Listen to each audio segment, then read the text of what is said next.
Estoy seguro hoy que hay una palabra de Dios para tu vida que va a traer refrigerio, que va a traer alineamiento, que va a traer esa sustancia divina que hace la diferencia para que podamos vivir conforme a la voluntad de Dios para nuestra vida. Así que conéctate allí, pero también comparte con otros para que otros sean de igual manera edificados. Y vi que muchos de ustedes están compartiéndolos con amigos en sus medios. La transmisión anterior, mis amados, que es lo que hoy le vamos a dar seguimiento, esta segunda parte de la plenitud de Dios en el hombre. ¿Qué significa ser lleno del Espíritu? Les confieso que el alcance que tuvo esa transmisión excedió mis expectativas. De veras que fue algo impresionante la cantidad de veces que se compartió, y creo que esto sucedió porque es un tema muy particular y mucha gente fue libre de conceptos equívocos sobre la llenura del Espíritu Santo. Mis amados, alrededor de este tema hay tantas cosas que se le conectan, que se le inyectan. Hay gente que vive inseguro si es lleno o no es lleno del Espíritu Santo porque no habla en lenguas, o porque no hace milagros, o porque cuando ora en vez de la gente sanarse se les muere. Ve, hay una cantidad de cosas que la gente asume que son la llenura del Espíritu Santo, que más bien son cosas que se han inyectado en el texto basado en la experiencia de alguien. Pero yo creo que usted está de acuerdo conmigo. Creo que la experiencia de ninguna persona constituye una doctrina en el Señor. Así que yo no puedo partir de mis experiencias. Yo tengo muchas experiencias en el Señor, y cuando es pertinente comparto alguna de ellas, pero la realidad del asunto es que a mí no me llamaron a compartir mis experiencias, sino a predicar el evangelio de Jesucristo. Por lo tanto, para mí es sumamente importante que cuando trabajemos los temas de carácter bíblico tengamos el contexto correcto, tengamos la mayor certeza posible como estudiantes y maestros responsables en el estudio de la Escritura. Porque al final del día, mis amados, lo que a usted lo liberta para vivir una vida plena en Cristo no son las experiencias de un predicador, no son las historias que cuenta un maestro, es la palabra de Dios que hace el efecto en nuestra vida. Y esa palabra es Cristo mismo formándose en nosotros. La lección anterior la podemos resumir diciendo que la llenura del Espíritu se relaciona con un comportamiento intensamente práctico. Y esto lo vimos en el contexto del texto en el que Pablo le dice a los efesios que no se embriaguen con vino, en el cual hay disolución, sino que sean llenos del Espíritu. Los versos 15, 16 y 17 dice que presten atención a cómo viven, a que aprovechen bien el tiempo y que conozcan la voluntad del Señor. Esa es la importancia de ver los contextos en el cual se está diciendo algo. Luego en el verso 18, él entonces procede a decirle que sean llenos del Espíritu. Pero en el verso 19, más adelante, se enfoca en las relaciones interpersonales entre esposo y esposa, padres e hijos, y amos y esclavos. Y todo eso está en el mismo contexto de que de la llenura del Espíritu Santo. Hoy vamos a ver tres cosas relacionadas a esa llenura. Tres. Uno, el mandamiento. Dos, el alcance. Y tres, la comparación. Vamos a ver cada uno por separado. Hoy vamos a estar unos 35, 40 minutos, que es en realidad donde quiero mantener los lunes de inspiración. Pero bueno, se los anticipo, pero no se lo garantizo, ¿no? Porque a veces el fluir es otro y queremos ser guiados por lo que Dios tiene para ustedes. Después que no perdamos el tiempo, estamos bien. La cantidad del tiempo Es importante para ciertas cosas, pero no es lo más importante a la hora de comunicar una verdad de Dios que va a traer edificación y formación para nuestra vida.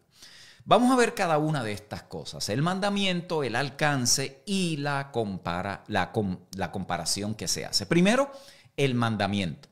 Cuando Pablo instruye a los creyentes de Éfeso a que se llenen del Espíritu, el verbo que él usa allí está en modo imperativo. En otras palabras, eso no es algo opcional en la vida de los hijos de Dios, sino que se tiene que considerar como un mandamiento. Por así decirlo, es obligatorio. No es algo que nosotros podemos elegir, no es algo que, bueno, voy a dejarlo ahí, voy a tomarlo cuando quiera. No. Es un mandamiento, es sed llenos. El texto está compuesto por dos mandamientos. Primero, no os embriaguéis con vino. Si el número de mensajes sobre un texto en particular revela la prioridad de los mismos, entonces yo me atrevería a decir que la mayoría de lo que se predica y enseña se enfoca más en lo negativo de los textos, que en este caso en particular es no embriagarse con vino, en vez de ser llenos del Espíritu. Las instrucciones prácticas han sido mucho menos sobre lo que significa ser llenos del Espíritu versus la cantidad de cosas que se dice de no embriagarse con vino. Y esto tampoco nos debe de extrañar, porque la tendencia humana es a centrarse y a fijarse en lo que es negativo, más que en lo que es positivo, que lo que es edificante, más en lo prohibitivo que en lo que deberíamos de hacer verdaderamente. El asunto, mis amados, es que cuando nosotros nos acercamos a los textos bíblicos sin entender por qué se configura, se establece, se construye un texto como este en particular, no os embriaguéis con vino en el cual hay disolución, sino más bien se lleno del Espíritu Santo, estamos ignorando unos principios poderosos que están allí implícitos en el texto. Por ejemplo, me explico. Si nosotros estamos siendo transformados por la renovación de nuestro entendimiento, esto automáticamente va a causar ¿qué? Que no nos conformemos a este mundo. Pero si lo único que usted oye es lo negativo del texto y no se le enseña cómo es que se renueva el entendimiento, usted siempre va a estar viviendo a la defensiva sin saber cuál es la buena, agradable y perfecta voluntad de Dios, que no viene por no conformarse al mundo, sino por la renovación del entendimiento. Ojo con esto, porque esto es importante, porque hay personas que, bueno, todo es malo, todo es pecado, todo es del diablo, todo, debemos de evitar todo, pero sin embargo viven una vida débil en el Señor, no avanzando en conocimiento, sabiduría, inteligencia espiritual. ¿Por qué? Porque lo único que se le enseña es lo negativo. El asunto es que está implícito en el texto, que a la medida que nuestro entendimiento está siendo renovado, nosotros vamos a comprobar cuál es la buena, agradable y perfecta voluntad de Dios, que como consecuencia nos va a llevar ¿a qué? A no conformarnos al mundo. De la misma forma, este texto opera. El que está lleno del Espíritu evitará. No es una práctica, no es parte de su comportamiento emborracharse con vino. Enfatizar demasiado las modificaciones de comportamiento o la abstinencia en estos versos en particular que estamos considerando es evadir la gracia de Dios que se encuentra en el texto primero que les dije de la renovación del entendimiento y en este caso en el control del Espíritu. Por eso cuando alguien es expuesto solamente a los no de la Biblia, con lo que terminamos es con un legalista empedernido, que no tiene gracia para amar a otros, que no fluye en amor, en bondad. Usted los ve en los medios sociales, son unos talibanes con una agresividad por cualquier cosa. A ellos no les importa ofender al hermano, insultar al hermano, decirle lo que sea por defender sus puntos. Y luego dice que están llenos del Espíritu cuando en su comportamiento y palabras no es evidente. Entonces, note aquí que en ambos casos el mandamiento de lo positivo y lo negativo tiene que mantenerse junto. ¿Por qué? Porque es la única forma en que nosotros vamos a poderlo realizar. El estar enfatizando uno sobre el otro lleva a las personas a una mentalidad legalista y a un comportamiento que no muestra la llenura del Espíritu Santo. Muchos creyentes parecen ser bastante inflexibles en la insistencia con relación a la borrachera. Y yo particularmente no creo que es el comportamiento de la vida de un creyente. No tengo problemas con el vino, con tomar copa de vino, en la comida, en la cena, pero como comportamiento, como parte de un estilo de vida, como parte de uno vivir en esa condición, eso no debe ser una práctica, no es un comportamiento, no es un modelar del que es gobernado por la vida del Espíritu. Pero hay creyentes que eso lo enfatizan. Mire que si usted se toma una copa de vino delante de ellos, el mundo se acabó. ¿Vio? Entonces el énfasis es en el no del vino. La pregunta sería, ¿serán de igualmente inflexibles en la insistencia de estar llenos del Espíritu? Porque si no es así, entonces eso sería totalmente incoherente. Debería ser tan inapropiado para nosotros no estar llenos del Espíritu ahora mismo como lo sería emborracharnos ahora mismo. Sería totalmente inapropiado. ¿Correcto? Porque los dos van juntos. Los dos van tomados de la mano. Uno es la consecuencia del otro. Por lo tanto, deberíamos entonces de entender que a la medida que nosotros estamos siendo llenos del Espíritu, de igual manera estamos evitando ser controlados por elementos y sustancias ajenas. Lo segundo que vemos en el texto es el alcance de esta llenura. La pregunta sería, ¿quién debe ser lleno? ¿El apóstol, el profeta, el evangelista para sus campañas evangelísticas para que el poder de Dios se manifieste? ¿El pastor, el maestro? ¿O deberíamos ser llenos todos? Hay mucha gente que piensa que esto es de la llenura del Espíritu Santo, especialmente si usted viene de ciertos contextos donde el asunto del hablar en lenguas, el tema de demostrar que uno está lleno, ¿ve? Que hay unos comportamientos que la gente asume de que esa es la llenura del Espíritu Santo. Muchos piensan que eso es una experiencia reservada para unos pocos privilegiados en la iglesia del Señor. Es como si fuera una edición de lujo de la vida cristiana para algunos supercristianos que siempre están orando, siempre están intercediendo, siempre están en vigilia, siempre están, como decimos nosotros, metidos con Dios, ¿vio? Gente que tiene una vida así como que bien profunda, bien profunda. Hay veces que no hay quien le bebe el caldo, pero eso es otro tema.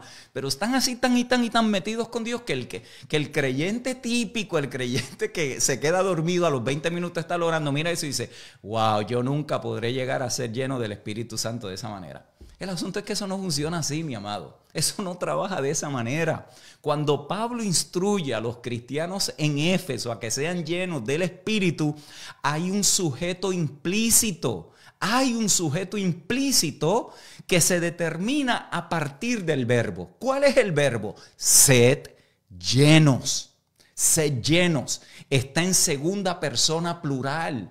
En otras palabras, en número. Lo que significa es que podemos decir que el sujeto no son 1 o 2, no son 3 o 4, no es el apóstol, el profeta, no es el evangelista y el pastor nada más, sino que son todos. Mire cómo lo dice la Nueva Traducción Viviente. No se emborrachen con vino porque eso les arruinará la vida. En cambio, sean todos llenos del Espíritu Santo.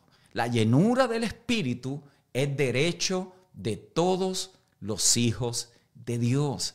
Cada hijo es responsable de permitir individualmente esta actividad del Espíritu de Cristo en sus vidas.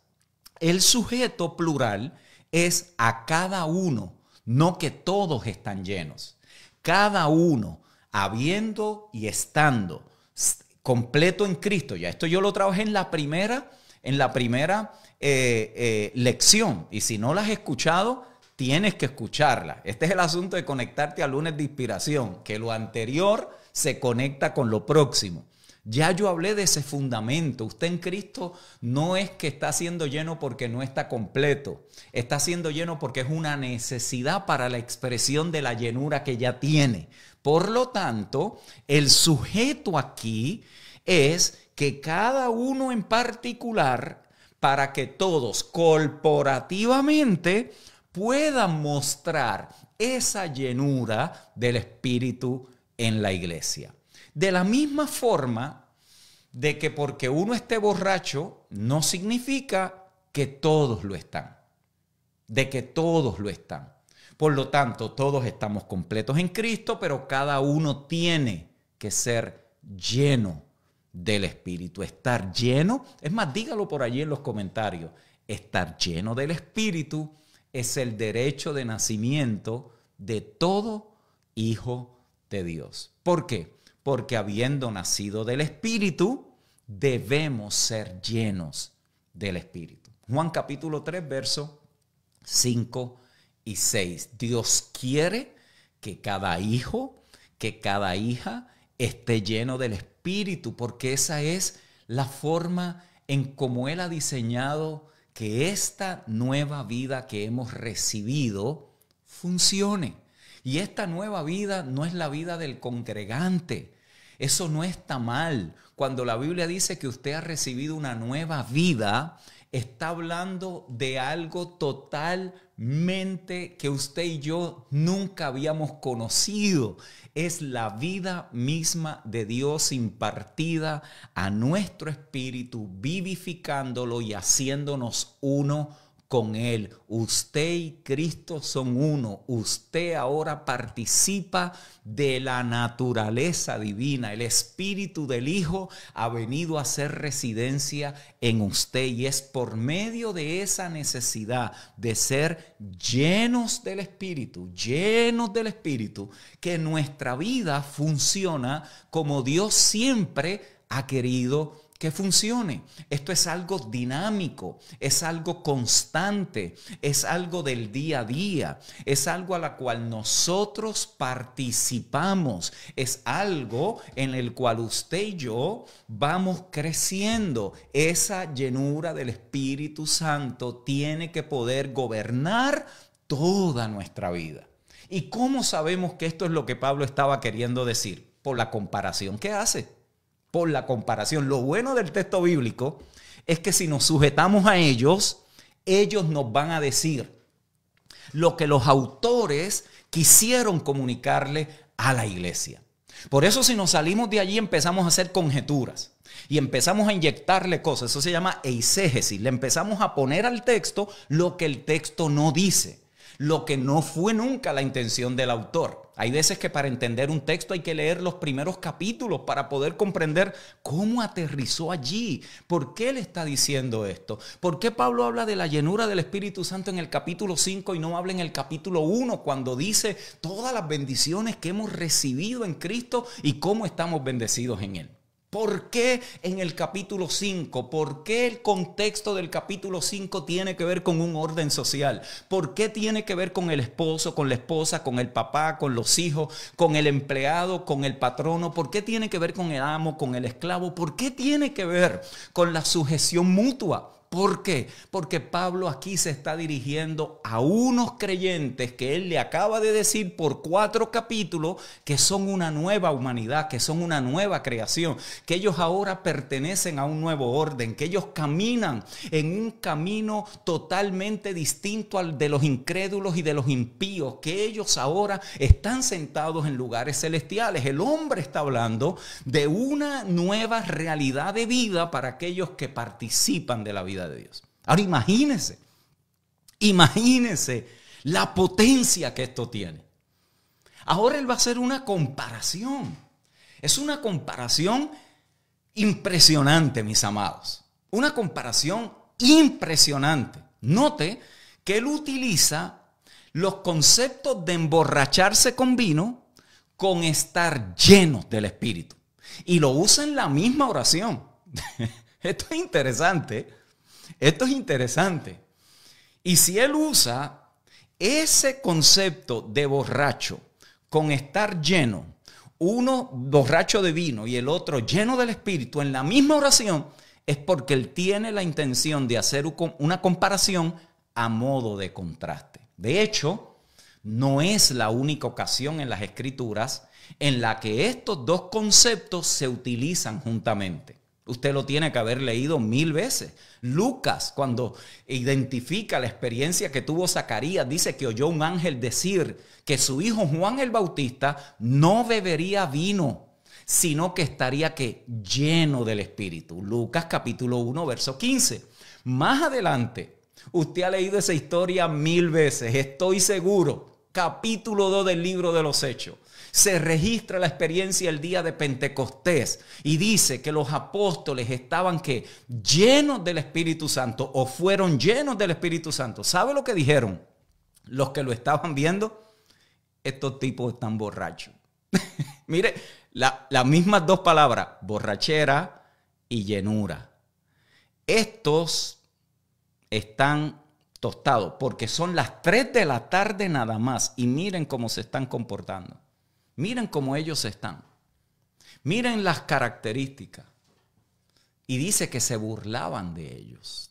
La pregunta sería, ¿qué tienen en común estos dos conceptos para que Pablo los emplee a modo de contraste? Bueno, cuando una persona se emborracha, y aquellos de ustedes que han tenido la experiencia, yo espero que ya no, pero aquellos que la han tenido, cuando una persona se emborracha, se sabe.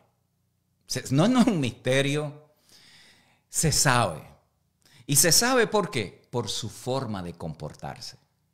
Ningún borracho necesita un anuncio colgado del cuello que diga estoy borracho. Yo recuerdo cuando me criaba en el barrio y veía a los borrachos por allí en la calle, todo el mundo sabía. Había gente que cuando no estaban borrachos, aquello eran una palomita, pero se daban 3 cervezas, como decimos nosotros, hermanos, y había que dejarle el canto. Eran guapos, peliones, gritones. No se necesita que nadie anuncie que está borracho. ¿Por qué? Porque eso se sabe. Su embriaguez es evidente por la forma en cómo camina, cómo piensa, cómo habla y cómo se relaciona con los demás. En otras palabras, el alcohol afecta sus pies, su mente, su lengua y sus relaciones. Y esto es interesante, Esto es interesante porque en el contexto inmediato de lo que Pablo le dice a los efesios, de que deben de estar llenos del Espíritu y no emborracharse con vino, también les está diciendo, oiga, tengan cuidado como ustedes caminan. Eso lo dice en el verso 15. Luego los llama a ser sabios y entendidos. Eso se lo dice en el verso 17. Luego en el 18 lo dice, deben de estar llenos del Espíritu y no es estar emborrachándose con vino. Y luego en el verso 19 le dice, oiga, entre ustedes hablen con cánticos espirituales, con salmos y alabanzas. Y luego del verso 22 al verso 9 del capítulo 6, le habla de relaciones. Qué interesante que lo mismo que afecta una borrachera es lo mismo que cuando estamos llenos del Espíritu edifica, bendice, sana, liberta. ¡Qué tremenda comparación! ¿Por qué? Porque los efectos de estar lleno del Espíritu, al igual de la borrachera, afectan la forma en cómo caminamos, cómo pensamos, cómo hablamos y cómo nos relacionamos. Así que, ¿cree usted que una persona que ataca a sus hermanos, que siempre está por allí sacándole los trapos sucios a los demás, cree usted que está lleno del Espíritu aunque hable en lengua y se le enreden las muelas? Seguro que no. Eso es religiosidad, comportamientos aprendidos que los aprendemos y luego no sabemos cómo desasociarnos porque hemos desarrollado identidad de eso. ¿Vio? El proceso de emborracharse y de ser lleno del Espíritu tiene similitudes. No hay nada misterioso, hermano. No hay nada místico en emborracharse. Si usted está en una congregación donde la gente da vuelta, donde los moños se le despeluzcan y usted no siente nada, usted sepa esto. Usted no tiene que irse de ahí. Usted se puede quedar allí. Pero usted sepa esto bien claro. Mire, hoy lo voy a libertar. Eso no significa que están llenos del Espíritu. Ojo con esto. La vida llena del Espíritu se manifiesta no por comportamientos descontrolados, sino por una vida ordenada, contrario a lo que yo por muchos años había creído. Escuche bien, una persona simplemente si consume suficiente alcohol va a ser gobernado por esa sustancia. Ojo con esto. De igual manera, cuando los hijos de Dios toman la decisión de ser gobernados, cautivados, motivados y activados por el Espíritu Santo, serán llenos. La comparación que Pablo está haciendo es obvia, mis queridos hermanos y hermanas. No os dejéis gobernar, motivar y activar por el alcohol, sino sean gobernados, motivados y activados por el Espíritu Santo. Ahora, seamos honestos, porque hay más de una forma de estar intoxicado. Y hay muchas formas, más bien, de intoxicación, que pueden llegar a gobernar, a motivar y activar el comportamiento humano. La gente se puede intoxicar con la política. ¿Sabe cuántos creyentes? Ya mismito, usted verá por ahí los cristianos ahí peleándose en política y después están hablando lengua en el servicio del domingo. Pero después acá cogen al hermano por un político, por un partido político y lo avergüenzan en público, lo señalan, lo critican, lo juzgan.